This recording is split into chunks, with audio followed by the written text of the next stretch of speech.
So people are still trickling in, but let's get started. Thank you all for coming today. This is part 2 of the Fundraise Up in HubSpot webinar series, and today we're going to be tackling how to build an omni-channel fundraising strategy. So who are your speakers? Who are you presenting with? It is myself, Justin Reisch. I'm the Director of Marketing here at Fundraise Up, and I have the pleasure of presenting alongside Julia Ford, Director of Nonprofits at HubSpot. Hey folks, my name is Julia, she, her pronouns. As Justin mentioned, I'm the Director of Nonprofits here at HubSpot.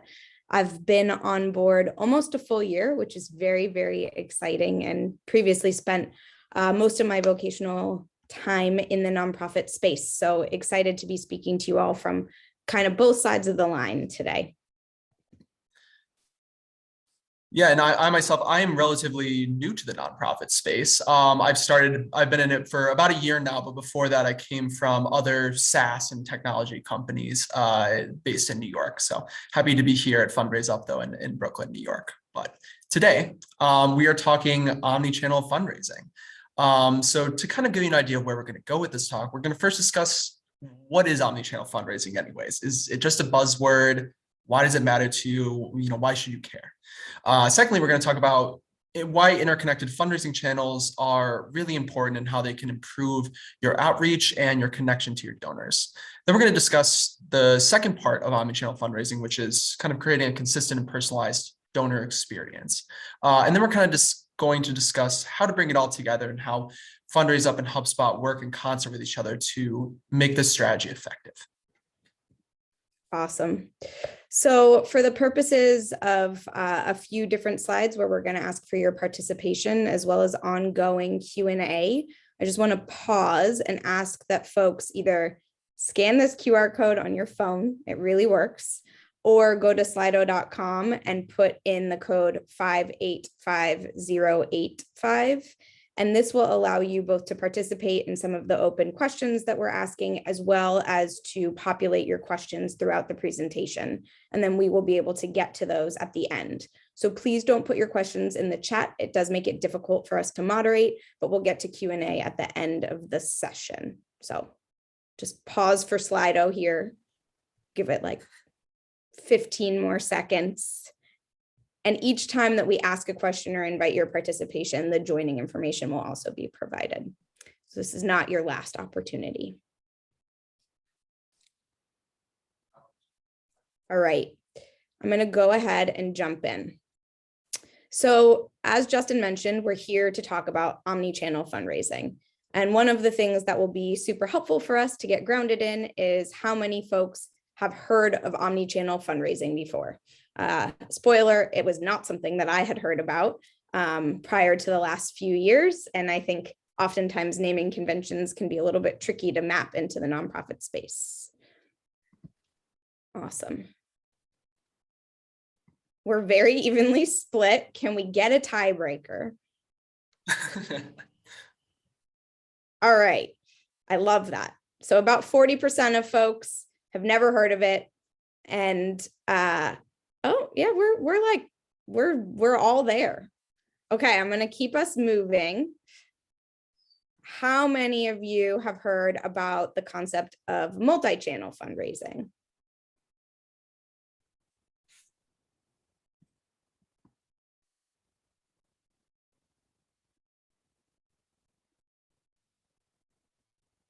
Awesome. Okay.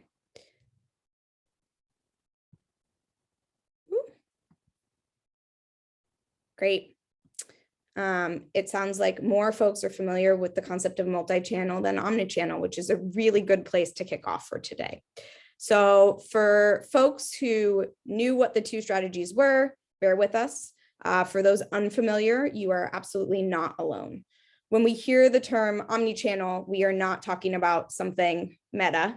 And in today's climate, fundraising, which for the purposes of this presentation, fundraising can be used interchangeably with marketing, but fundraising and communication strategies can feel really buzzy or trendy, and it is oftentimes difficult to ascertain what to focus on and why.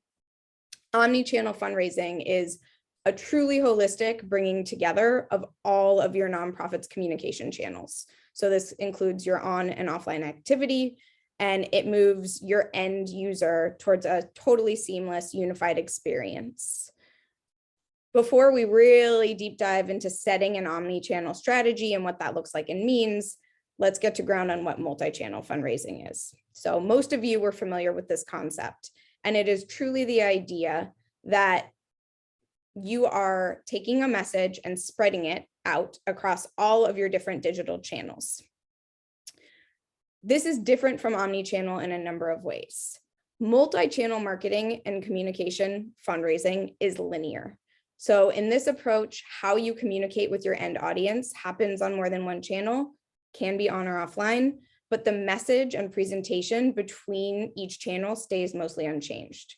So for an example, think about this as the one and done strategy, which we have all leveraged, of posting the same image and copy on your website, on your LinkedIn, on your Instagram, and on your Facebook.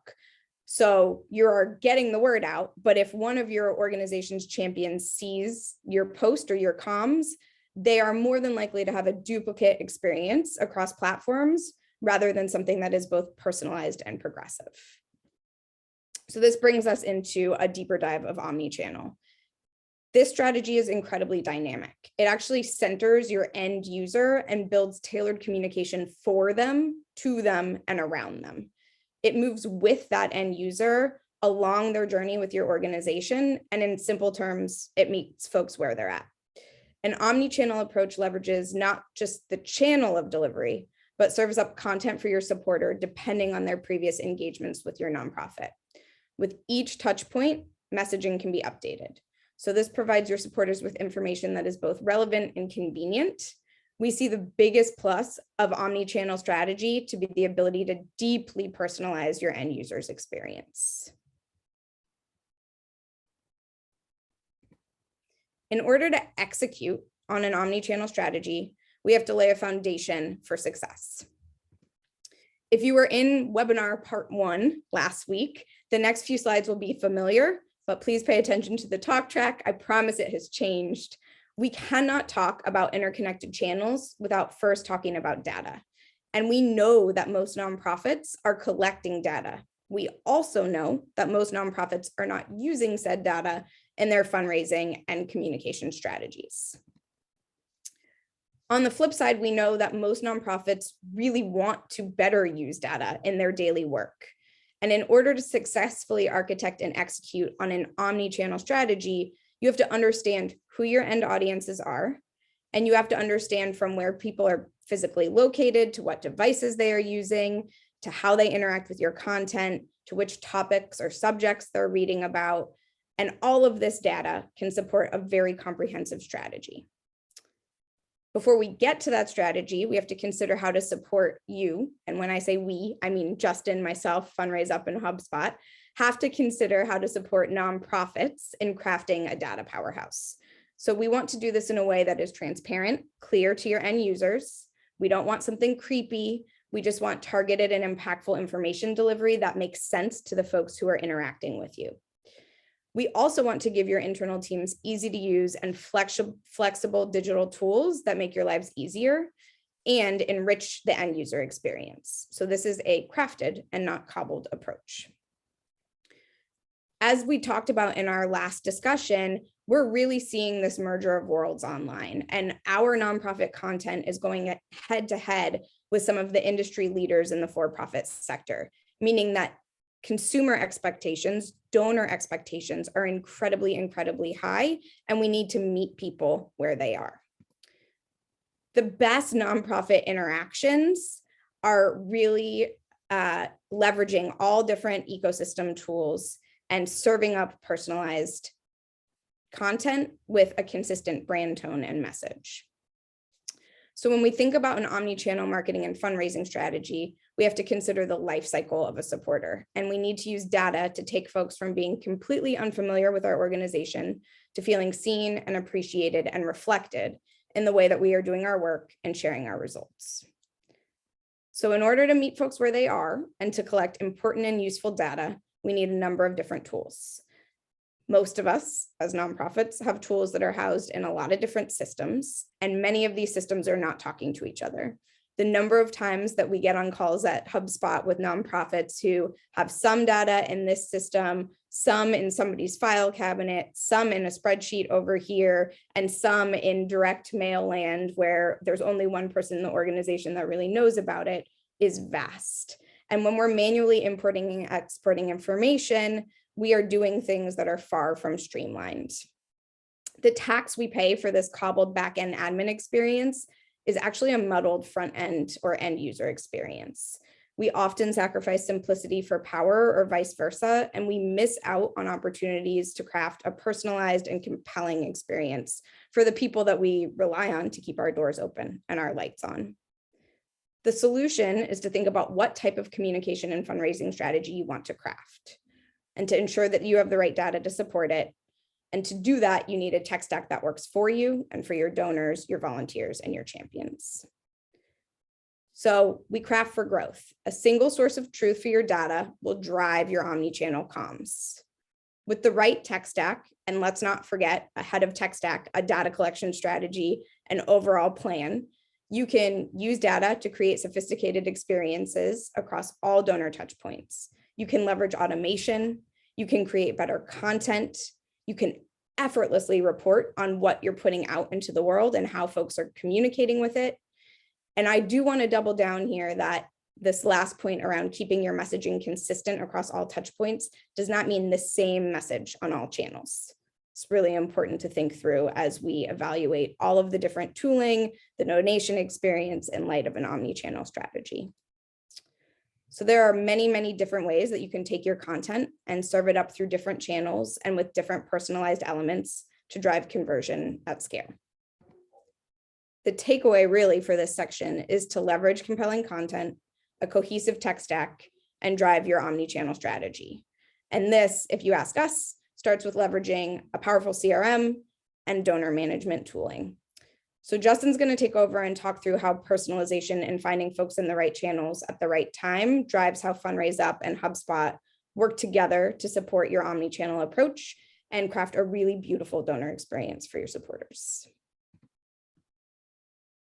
All right, thank you so much, Julia. And that's a really great overview of what omnichannel is in a nutshell. And so now that you sort of have a better understanding of what omnichannel fundraising is, I want to dive in sort of the second part of it, as Julia mentioned, which is that personalized and consistent donor experience, and really how it dives into what Julia mentioned previously around getting data all in one source. How do you achieve that? So I just want to start with a quick poll. And what do you think, in your opinion, is the most important thing, the most important factor that motivates donors to give to your organization? Feel free to use the Slido QR code or go to slido.com and submit an answer of what you think is the most important thing to donors.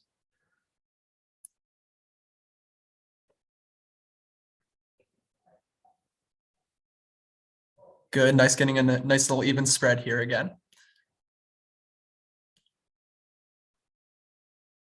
This is really interesting. Okay. So we have a lot of people who think that the values aligning with the issues and goals of the organization is the most important thing, closely tailed by, or as important as their personal experience with the cause. I love the beauty of individual contributors really driving our stats up and down. Our talk track will change slightly depending on how many of you answer this question.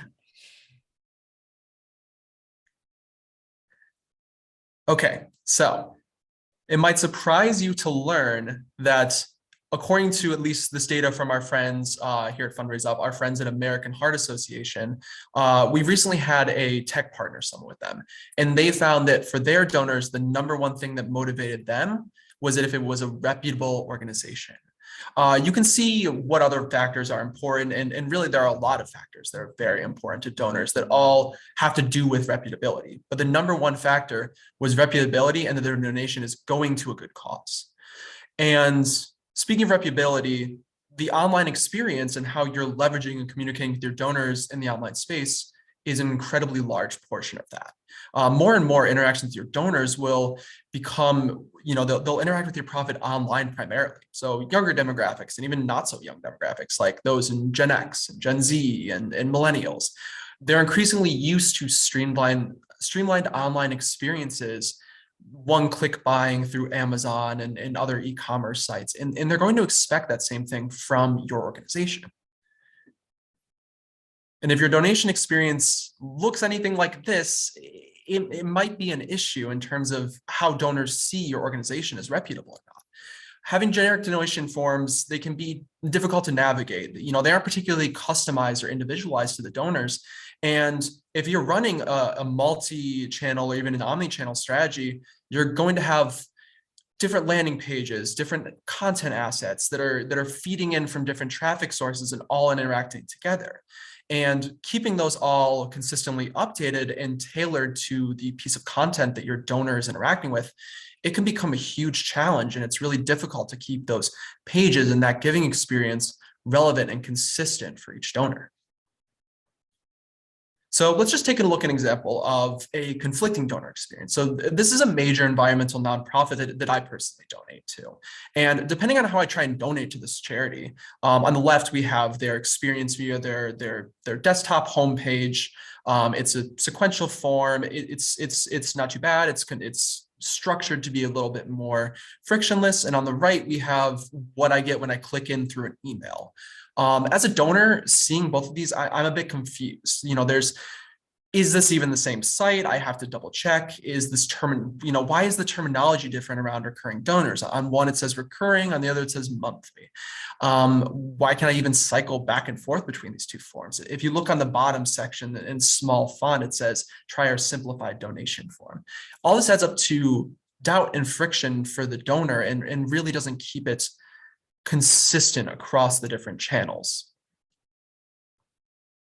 So again, just to suffice to say that it's a huge burden to keep this donation experience similar to donors across these different channels when they're interacting with multiple touch points with your organization.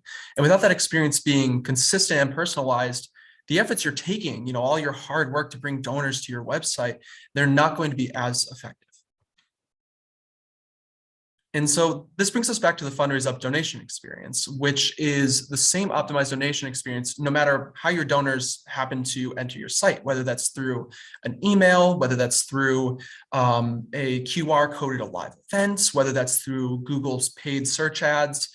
They're going to get that same donation checkout experience from Fundraise Up that's designed, tested, and constantly iterated based on donor behavior from hundreds of nonprofits. And some of the features that really go into making this a really personalized experience is the AI suggested donation amount. So you'll see for Habitat for Humanity, this was my suggested donation amount of $120 US. And that's based on over 120 different data points that we're capturing from that user, such as what browser are they using? What device are they on? Are they located in New York? Are they located in Kansas? What nonprofit are they actually trying to reach right now? All those going to determine that suggested donation amount. Additionally, we have really seamless and beautiful recurring donor upsells built into this process. And as well as a suite of modern payment methods that let donors pay however they want to at a certain time.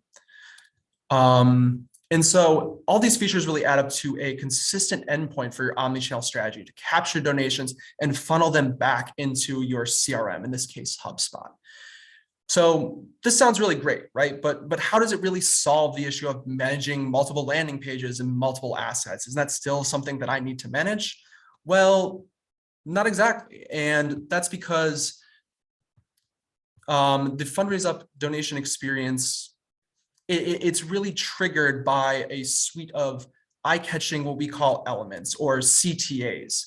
So in a way, these embeddable elements are put on any page of your website. So you can really turn any page into a donation page, no matter where you're sending traffic from. So for example, let's take a look at UNICEF USA's website for a moment. It might surprise you to learn that UNICEF doesn't really have a dedicated donation page. Instead, what they're doing is they've built their site around their value proposition, mission, and constructive information and content around their individual initiatives. So if a donor is interacting with, let's say, a programmatic display ad that has to do with the crisis that's ongoing in Yemen, they'll go towards a specific page in Yemen, and each of those pages will have an opportunity for them to donate. So just taking a look at the homepage right now, how many CTAs do you see on this screen? I personally see around 5 or so. And each of these elements, each of these CTAs, they'll bring up the Fundraise Up checkout to allow a donor to give when it strikes them and when they want to give. So all this adds up to a really personalized and consistent experience across the entire site, no matter where your donors are coming from. So let's just take a look at the homepage, for example. Here, if we click into one of these elements, we'll see UNICEF's generic call to action, generic fundraising ask. But if we go to a different part of the website, for example, their content based on what's happening in South Sudan, and we click on one of those elements there, you'll see a tailored ask specifically catered to that South Sudan content. Julie, if you just want to click in it, there we go. Yeah, so you can see the message in the ask is tailored and individualized to what the donor cares about. And we have the same thing with Central America and Mexico. And what this allows nonprofits to do is you can track how your content is performing and what matters to your donors, while again, bringing in that traffic from all those different sources and funneling it back to that central location, in this case, your HubSpot CRM and marketing suite.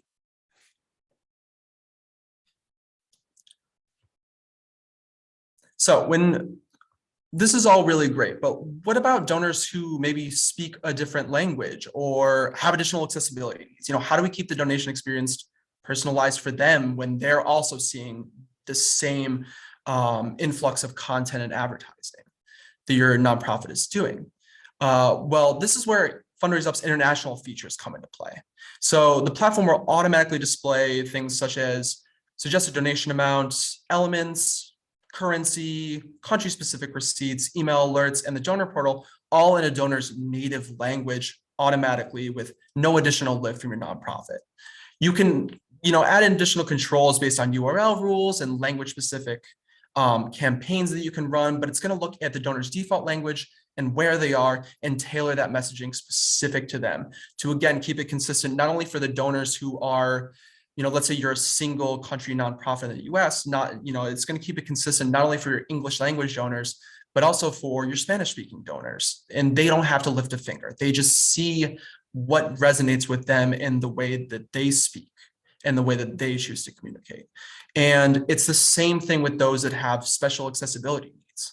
Fundraise Up put in a fair amount of effort to become WCAG 2.1 compliant, focusing on things like perceivability, operability, having the content be understandable and robust so that donors who want to give using only their voice can, or if a donor wants to complete a donation using only their keyboard or alternative computer input methods, they can. So we're not alienating any donors. We're keeping it consistent and personalized no matter how you're reaching their donors and no matter who they happen to be. So how do we bring this all together? Well, I thought it would be useful to follow the donation journey of our fictional donor. So let's say we have a fictional donor and they're at an event in Prospect Park. They stumble upon this free in-person concert hosted by this fictitious charity, Helping Hands. All over the event, there are these large QR code posters and banners encouraging the free concert goers to donate to this charity. Now normally, if you're donating donations through a QR code, it may be difficult to bring it back into your central CRM. Maybe you're using a separate tool rather than the rest of your fundraising. With Fundraise Up and HubSpot, this happens automatically and dynamically, and they see the same checkout experience they would see normally if they came to your website via the homepage, email, what have you. But in this scenario, let's say our donor gets distracted, they open the checkout, they maybe start filling it out, but they're having a fun time and they don't actually complete their donation. And we have an abandoned checkout. So what happens then? Well, because of the integration with HubSpot and Fundraise Up, you can actually log that as an event in your HubSpot CRM, and it'll show up as an interaction on the contact record for that donor. If you capture their email, the contact will automatically be created. And what you can then do is then put them on a list for whatever marketing you want to do. So whether that's an email drip campaign, or if you want to add them to Facebook or Instagram audiences, you know exactly how they've interacted with your nonprofit thus far, and therefore you can tailor their messaging going forward, starting to craft that omni-channel strategy from that first interaction. So let's move on a little bit ahead. This donor is seeing Facebook ads or seeing Instagram ads. It may have to do with the main mission of the free concert, the main initiative that the nonprofit Helping Hand was trying to push forward. And let's say our donor, converts here on a Facebook ad. When that donation is made and that's passed back to HubSpot from Fundraise Up, it will automatically create a deal record associated with that contact, and you'll have that donation information seamlessly updated for you. And now you know, okay, this donor is now officially part of my donor base. They're no longer a prospective donor. And now I can add them to different strategies and have those strategies further interact with each other using email automation, newsletters, and maybe you want to halt your Facebook and Instagram ads. With HubSpot's interconnected nature, you can do all that, and you have this one source of truth for all your interactions. So here's another cool example of an advanced technique that you can do with donor stewardship between Fundraise Up and HubSpot using Fundraise Up's URL API and HubSpot's contact merge field. So let's say I have a donor and they've recently converted, they've donated, and it's been 6 months. They were a one-time donor, and I want to hit them up again, see if maybe they do want to become a recurring donor or if they want to give again. Maybe a particular thing has happened with your cause.